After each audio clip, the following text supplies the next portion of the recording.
تو انشاءاللہ ہم ماڈسٹی پر آج بات کرتے ہیں. یہ سلوشن ہے. جب ہمارے اندر شعور پیدا ہوتا ہے نا حیا کا, تو انشاءاللہ انسان ان خرافات سے خود بخود نکل آتا ہے. ابن عباس reported the messenger of Allah صلی اللہ علیہ وسلم said, verily every religion has a character. ہر دین کا ایک کریکٹر ہوتا ہے, ایک مزاج ہوتا ہے. and the character of Islam is modesty. اور دین اسلام کا جو کریکٹر ہے وہ حیا ہے, ماڈسٹی ہے. سنن ابن ماجہ کی یہ حدیث ہے. یعنی اتنا پسند فرمایا اللہ نے ماڈسٹی کو کہ اس کو ایمان کا حصہ قرار دے دیا. ایمان کی 60 برانچز ہیں اور ان میں سے ایک برانچ ماڈسٹی, حیا ہے. حیا کیا ہے اس پر میں آتا ہوں, لیکن ایک حدیث سنیں. عبداللہ بن مسعود رضی اللہ عنہ سے مروی ہے, میسنجر آف اللہ صلی اللہ علیہ وسلم said, رسول اللہ نے فرمایا, be modest before Allah is his right. Allah کے سامنے اس طرح حیا کرو جیسے کہ حق ہے اللہ کے سامنے حیا کرنے کا. صحابہ نے کہا, یا رسول اللہ, surely we have modesty, all praise is due to Allah, کہ ہم حیا کرتے ہیں, ہمارے اندر حیا ہے. تو رسول اللہ صلی اللہ علیہ وسلم نے فرمایا, it is not so, rather modesty before Allah is his right as is his right. انہوں نے کہا, میں سمجھاتا ہوں تمہیں کہ اللہ سے حیا کرنے کی مراد کیا ہے جیسے کہ اس کا حق ہے. وہ کیا ہے؟ is to guard the mind and what runs through it. جو تم سوچ رہے ہو نا, جو خیالات جو تمہارے اندر پک رہا ہے, جو بھی سوچ رہے ہو تم, وہ کوئی اور تو نہیں دیکھ رہا, لیکن وہ اللہ تعالیٰ دیکھ رہا ہے. فرشتے بھی نہیں دیکھ رہے, ظاہر ہے فرشتے تو کرامن کاتبین تو جو ہم لفظ ادا کرتے ہیں وہ لکھتے ہیں, لیکن یہاں جو پک رہا ہے وہ اللہ کے سامنے ہے. تو اللہ سے حیا کرنے کا مطلب یہ ہے کہ ان خیالات کو کنٹرول کرو کیونکہ وہ اللہ دیکھ رہا ہے. Number 1, to guard the stomach and what fills it. دوسری اللہ سے حیا کیا ہے کہ جو تم اپنے پیٹ میں بھر رہے ہو اس کو دیکھو کیا بھر رہے ہو. ایک تو یہ کہ کھانا دیکھ کر کھاؤ, اللہ کی نعمت ہے, ٹھیک ہے. دوسرا یہ کہ اچھا طیب کھانا کھاؤ. تیسرا یہ کہ رزق حلال لو, حرام تو نہیں بھر رہے اپنے پیٹ میں. تو اللہ سے حیا کرو, اللہ کے حدود جو ہیں اس کو نہ بریک کرو.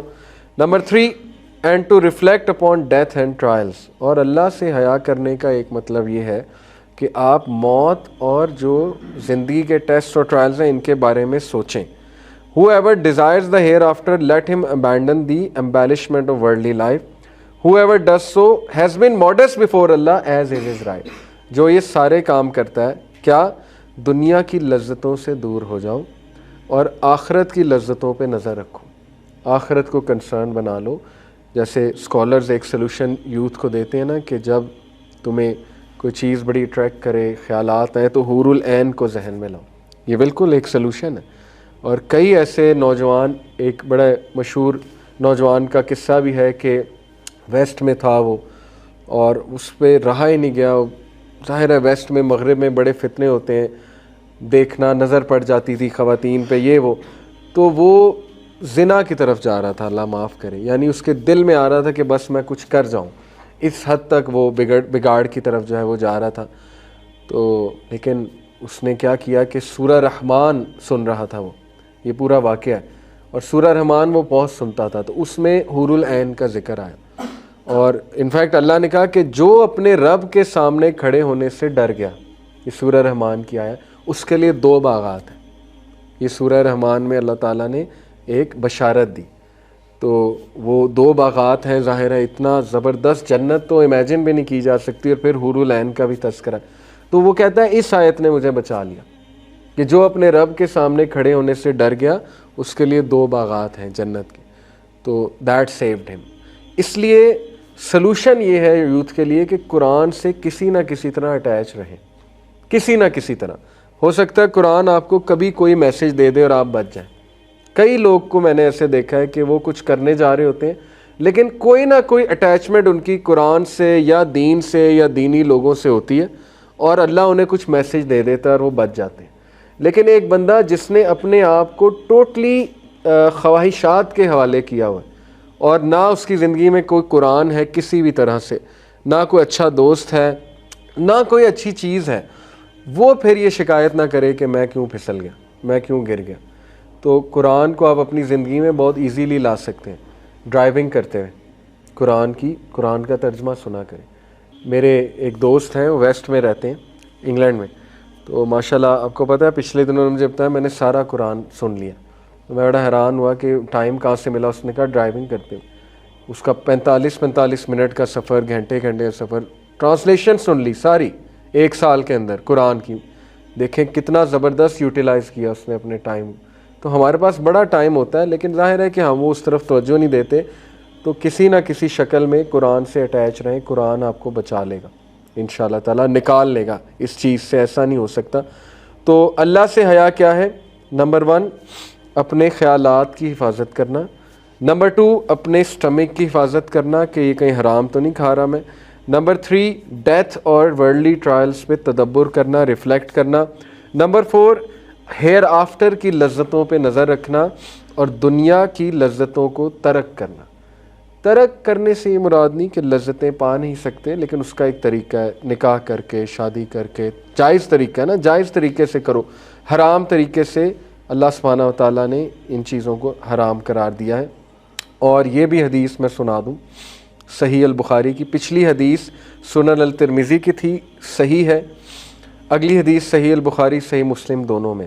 ابو ہریرہ رضی اللہ عنہ reported, the Prophet صلی اللہ علیہ وسلم said, Verily Allah has written for the son of Adam his portion of zina, which he will inevitably commit.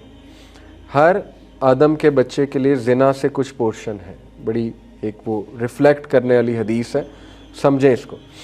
The adultery of the eyes is a lustful look. آنکھوں کا زنا ایک شہوت والی نگاہ اگلے پہ ڈالنا ہے، lustful look. The adultery of the tongue is lustful speech. زبان کا زنا لسٹفل باتیں کرنا ہے. ایسی باتیں، ایسے لوگوں میں بیٹھنا جیسے فرینڈز آپس میں شیئر کرتے ہیں نا، ایک دوسرے کو اپنے انسیڈنٹس بتاتے ہیں کہ میں نے جو ہے وہ میری گرل فرینڈ ہے، میں نے اس سے یہ بات کی. وہ ایک دوسرے کو چیٹس دکھاتے ہیں، پکچرز دکھاتے ہیں، بڑا کچھ ہوتا ہے، مقابلہ بازی لگاتے ہیں ایک دوسرے سے. تو لسٹفل سپیچ یہ زنا ہے زبان کا. اور سب سے بڑا زنا جو آج کل چل رہا ہے زبان کا، وہ سانگز. اس میں کیا ہے ان سانگز؟ مطلب آپ کبھی غور تو کریں نا، ان کے لیرکس ہیں کیا؟ زنا ہے سارا. اور کیا ہے؟ پورنوگرافی، آڈیو پورنوگرافی ہے. شیپ آف یور باڈی، مطلب یہ کیا ایکسپلین کیا کرنے کی کوشش کر رہا ہے شاعر کیا کہنا چاہ رہا ہے اس سے؟ پورا مطلب باڈی آپ ایکسپلین کر رہے ہیں. آپ جو ہے تعریف کس سینس میں کر رہے ہیں؟ عورت کو کیا آپ نے آبجیکٹ سمجھا ہوا ہے؟ 90% گانے عورت کو آبجیکٹیفائی کرتے ہیں. پورا وہ ڈسکرائب ہو رہا ہے، فگر ڈسکرائب ہو رہا ہے، خوبصورتی بیان ہو رہی ہے. تو آبجیکٹیفائی تو آپ کر رہے ہیں. فیمنسٹ پتہ نہیں ان کے پیچھے کیوں نہیں پڑتی. یہ بھی بڑی عجیب بات ہے. فیمنسٹ کی ساری توجہ جو ہے نا، وہ عورت مارچ کی ساری توجہ جو ہے وہ اس پہ ہے کہ اسلام نے یہ کر دیا، اسلام نے وہ کر دیا. کبھی نظر تو دوڑائیں کہ آپ کے گانے، ویسٹ کے گانے آبجیکٹیفائی کر رہے ہیں عورت کو. ان کے ایڈورٹیزمنٹس آبجیکٹیفائی کر رہے ہیں عورت کو، کتنا ڈیگریڈ کر رہے ہیں. لٹرلی اینیمل کی طرح عورت کو دکھایا جاتا ہے ریپ سانگز میں، جیسے وہ ایک جانور ہے. اور جانور جو ہے اس کو دل بہلانے کے لیے ایک جانور رکھا ہوا ہے ساتھ. مطلب ایک بندہ گانے گا رہا ہے، پیچھے 10 لڑکیاں چل کے آ رہی ہیں، واک کرتی ہوئی آ رہی ہیں، فلانٹ کر رہی ہیں اپنی باڈی کو. تو یہ جانوروں کی طرح آپ عورت کو دکھا رہے ہیں نا. تو عورت کی ڈیگریڈیشن تو آپ کر رہے ہیں. تو یہ جو گانے ہیں یہ زنا ہے، یہ زبان کا زنا ہے.